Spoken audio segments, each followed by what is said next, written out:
আসসালামু আলাইকুম ওয়া রাহমাতুল্লাহ। সুপ্রিয় আলোর পথের দর্শক মণ্ডলী, আশা করি মহান আল্লাহ রাব্বুল আলামিনের অশেষ মেহেরবানি ও দয়ায় আপনারা সবাই ভালো আছেন। প্রিয় দর্শক, আজ এমন 5টি খাবার নিয়ে আলোচনা করব যে 5টি খাবার আপনাকে এই মহামারীর হাত থেকে বাঁচতে হলে একেবারেই খাওয়া যাবে না, অর্থাৎ এই 5টি খাবার ভুলেও খাবেন না। এবং এমন আরও 5 থেকে 10টি খাবারের নাম বলবো যা আপনাকে বেশি করে খেতে হবে এ রোগের হাত থেকে বাঁচার জন্য। 1 নম্বরে আপেল। আমরা সকলেই জানি an Apple a day keeps a doctor away, অর্থাৎ আমরা যদি প্রতিদিন একটি করে আপেল খাই তাহলে এর ফলে আমরা বিভিন্ন রোগ ব্যাধি থেকে মুক্ত থাকতে পারি। আপেলে রয়েছে অ্যান্টিঅক্সিডেন্ট যা আমাদের রোগ প্রতিরোধ ক্ষমতাকে বহু গুণে বাড়িয়ে তোলে। এছাড়াও কমলাতে রয়েছে প্রচুর পরিমাণ ভিটামিন সি যা আমাদের শরীরের শ্বেত রক্তকণিকা গড়তে সাহায্য করে, যা আমাদের শরীরের সংক্রমণ রোধে সাহায্য করে। এছাড়া ভিটামিন সি সর্দি, কাশি, জ্বর, কফ, ঠান্ডা লাগা এগুলো রোধ করতে সাহায্য করে। এই রোগ থেকে বাঁচার জন্য আমাদের প্রতিদিন ভিটামিন সি যুক্ত খাবার খাওয়ার অভ্যেস করতে হবে। এরপরে রয়েছে পেঁপেতে রয়েছে প্রচুর পরিমাণ পটাশিয়াম ও ভিটামিন যা আমাদের হজম ক্রিয়াকে খুব দ্রুত ভালো করে তোলে। সুতরাং অবশ্যই আমাদের পেঁপে খাওয়ার অভ্যেস গড়ে তুলতে হবে। এরপর রয়েছে মধু। আমরা সকলেই জানি মধু একটি অ্যান্টিবায়োটিক্যাল ও অ্যান্টিঅক্সিডেন্ট সমৃদ্ধ খাবার। মধু এমন একটি খাবার যাতে কখনো পচন ধরে না এবং নষ্ট হয় না। মধু আমাদের শরীরকে ভেতর থেকে ভালো রাখে এবং আমাদের রোগ প্রতিরোধ ক্ষমতাকে বহু গুণে বাড়িয়ে তোলে। প্রতিদিন কমপক্ষে 1 চামচ হলেও মধু খাওয়ার অভ্যেস গড়ে তোলা উচিত। এতে করে আমাদের এ রোগ থেকে বেঁচে থাকার সম্ভাবনা অনেকটাই বেড়ে যায়।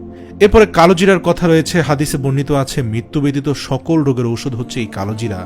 ক্যান্সার, ডায়াবেটিস, হৃদরোগ, উচ্চ রক্তচাপ এই রোগগুলোর ভারসাম্য বজায় রাখতে কালোজিরা বিরাট ভূমিকা পালন করে এবং শরীরের রোগ প্রতিরোধ ক্ষমতা বৃদ্ধি করতে ও অ্যান্টিঅক্সিডেন্ট উৎপাদন করতে কালোজিরার কোনো জুড়ি নেই।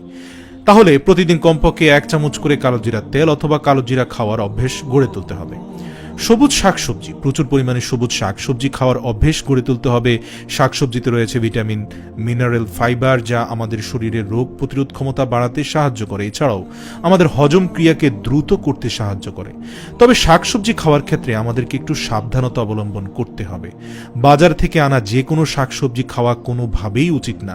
শাকসবজিতে আজকাল প্রচুর পরিমাণে ফরমালিন দেওয়া থাকে, আর বাজার থেকে আনা কাঁচা শাকসবজি খেতে কিন্তু অনেকেই পছন্দ করে থাকে। কিন্তু এখন এই ছড়িয়ে পড়া মহামারী শাকসবজি এর মাধ্যমেও আমাদের মাঝে ছড়িয়ে পড়তে পারে, কারণ এই জীবাণু কোথায় লুকিয়ে আছে সেটি কিন্তু আমরা কেউই জানি না। তাই বাজার থেকে আনা শাকসবজি অবশ্যই খুব ভালোভাবে ধুয়ে পরিষ্কার করে নিতে হবে। যদি প্রয়োজন হয় ভিনেগারযুক্ত পানিতে মিশিয়ে রাখতে হবে এবং খুব ভালোভাবে সেদ্ধ করে তারপর শাকসবজি খেতে হবে। মিষ্টি কুমড়া। এই মহামারী জীবাণুর হাত থেকে বাঁচতে ভিটামিন এ এর কোনো জুড়ি নেই, আর মিষ্টি কুমড়ার মধ্যে রয়েছে প্রচুর পরিমাণে ভিটামিন এ। এছাড়া মিষ্টি কুমড়া আমাদের শরীরে রোগ প্রতিরোধ ক্ষমতা বাড়াতে সাহায্য করে। ভিটামিন এ যুক্ত আরেকটি খাবার হচ্ছে পেঁপেও আমরা প্রচুর পরিমাণে খেতে পারি। টক দই আমাদের শরীরকে রোগের সাথে লড়াই করতে প্রচুর পরিমাণে সাহায্য করে। এছাড়াও টক দই রয়েছে অ্যান্টিঅক্সিডেন্ট যা আমাদের রোগ প্রতিরোধ ক্ষমতাকে বহু গুণে বাড়িয়ে তোলে। সেহেতু টক দইয়ের কোনো বিকল্প নেই। অবশ্যই প্রতিদিন টক দই খাওয়ার অভ্যেস গড়ে তুলতে হবে। হলুদ খাওয়ার ক্ষেত্রে বলবো যে হলুদে রয়েছে প্রাকৃতিক অ্যান্টিবায়োটিক আমাদের শরীরে রোগ প্রতিরোধ ক্ষমতা বৃদ্ধি করে, একই সাথে আমাদেরকে রোগের সাথে লড়াই করতে সাহায্য করে। তাহলে প্রতিদিন রান্নার সাথে অথবা কাঁচা হলুদ খাওয়ার অভ্যেস গড়ে তুলতে হবে। এর ফলে শরীরে রোগ প্রতিরোধ ক্ষমতা বৃদ্ধি পাবে। এছাড়া প্রচুর ফলমূল খেতে হবে। প্রচুর পরিমাণে ভিটামিনযুক্ত ফলমূল খেতে হবে। ফলমূলে রয়েছে প্রচুর পরিমাণে ভিটামিন যা আমাদের শরীরে যেমন শক্তি দেয়, সেই সাথে আমাদের রোগ প্রতিরোধ ক্ষমতাকেও বৃদ্ধি করে। তবে ফলমূল খাওয়ার পূর্বে অবশ্যই সেটা ভালো করে ধুয়ে নিতে হবে। ফলমূল যেন ফরমালিন মুক্ত এবং জীবাণু মুক্ত থাকে সেদিকে আমাদেরকে লক্ষ্য রাখতে হবে। ভিটামিন সি এর উৎস হিসাবে লেবু একটি খুবই সহজলভ্য খাবার যা আমরা সহজেই হাতের কাছে পেয়ে থাকি। প্রতিদিন যদি আমরা একটি করে লেবু খাওয়ার অভ্যেস গড়ে তুলি তাহলে লেবু আমাদের শরীরে অনেক কার্যকরী ভূমিকা পালন করবে। লেবু যেমন সর্দি, কাশি, জ্বর এগুলো প্রতিরোধ করতে সাহায্য করে, সেই সাথে শ্বাসতন্ত্রের যে কোনো ধরনের প্রতিরোধে লেবু অনেক সাহায্য করে। এছাড়াও প্রচুর পরিমাণে পানি পান করতে হবে। বিশুদ্ধ পানি পান করার চেষ্টা করতে হবে। পানির বিশুদ্ধতা নিয়ে যদি কোনো সন্দেহ থাকে তাহলে অবশ্যই পানি ফুটিয়ে পান করুন। জীবাণু কোন জিনিসের মধ্যে আছে বা কিসের মধ্যে ছড়াবে তা কিন্তু আমরা কখনোই বলতে পারবো না। তাই চারদিক থেকে আমাদের সচেতন হতে হবে এবং এই সচেতনতাই আমাদের বাঁচাতে পারবে। এবার চলুন জেনে নেই কোন কোন খাদ্যগুলো আমাদের এড়িয়ে চলতে হবে। আপনারা অবশ্যই চেষ্টা করবেন পোলট্রি খাবারগুলো একদমই এড়িয়ে চলতে। যেমন ফার্মের চিকেন, চেষ্টা করুন ফার্মের চিকেন পুরোপুরি অ্যাভয়েড করতে। রান্না করে খেতে হলেও প্রচুর পরিমাণে সেদ্ধ করে তারপরে খাবেন। দ্বিতীয় নম্বরে যে খাবারগুলো অ্যাভয়েড করবেন তা হচ্ছে ফাস্ট ফুড। বর্তমান যুগে প্রায় সময় দেখা যায় যে মানুষ অনলাইনে খাবার অর্ডার করে অথবা বাইরে গিয়ে প্রচুর পরিমাণে ফাস্ট ফুড খেয়ে থাকে। এই জীবাণু আমাদের দেহে এই ফাস্ট ফুডের মাধ্যমে প্রবেশ করতে পারে, তাই চেষ্টা করুন ফাস্ট ফুডগুলো একেবারে অ্যাভয়েড করতে এবং যতটা সম্ভব বাইরে না গিয়ে ঘরে রান্না করে খাবার খাওয়ার চেষ্টা করুন। আমরা অনেকেই সেদ্ধ ডিমের মধ্যে অর্ধসেদ্ধ ডিম বেশি পছন্দ করে থাকি। এছাড়াও অনেক খাবারই আমরা অর্ধসিদ্ধ অবস্থায় খাই। বর্তমানে কোনো খাবার অর্ধসিদ্ধ বা কাঁচা অবস্থায় খাওয়া যাবে না। যে কোনো মাছ মাংস খেতে হলে সেটাকে পুরোপুরি সেদ্ধ করে তারপর খেতে হবে।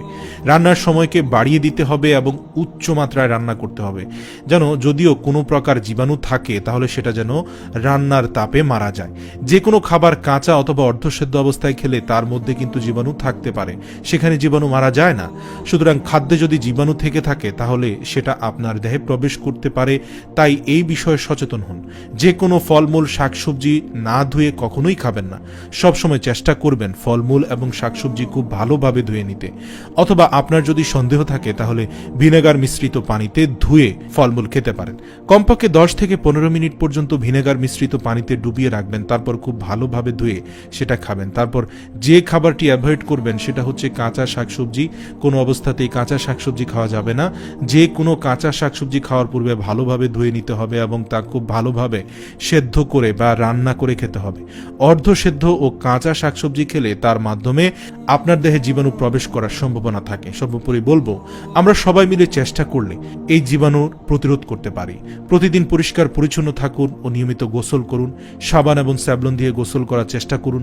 বাইরে যাওয়া ঠিক হবে না, যদিও কোনো গুরুত্বপূর্ণ কাজে একেবারে যেতেই হয়, mask, hand gloves, hand sanitizer ব্যবহার করুন।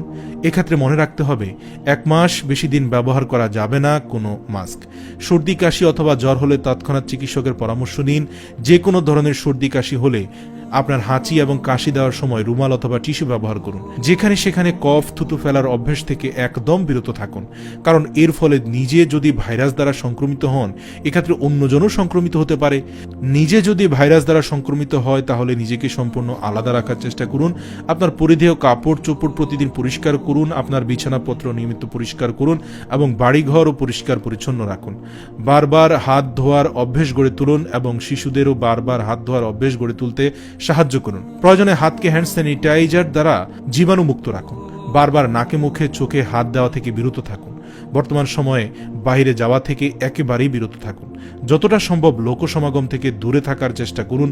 বাইরে থেকে আসার পর নিজেকে পরিষ্কার পরিচ্ছন্ন করে তারপর প্রবেশ করুন এবং হাত ধুয়ে ফেলুন। মনে রাখবেন, এই জীবাণু কোনো মৃত্যু ব্যাধি নয়। আমরা চাইলে নিজেরাই রাসূল সাল্লাল্লাহু আলাইহি সাল্লামের সুন্নাত অনুসরণ করে এবং বেশি বেশি আল্লাহর কাছে দোয়া প্রার্থনা করে এই বিপদের হাত থেকে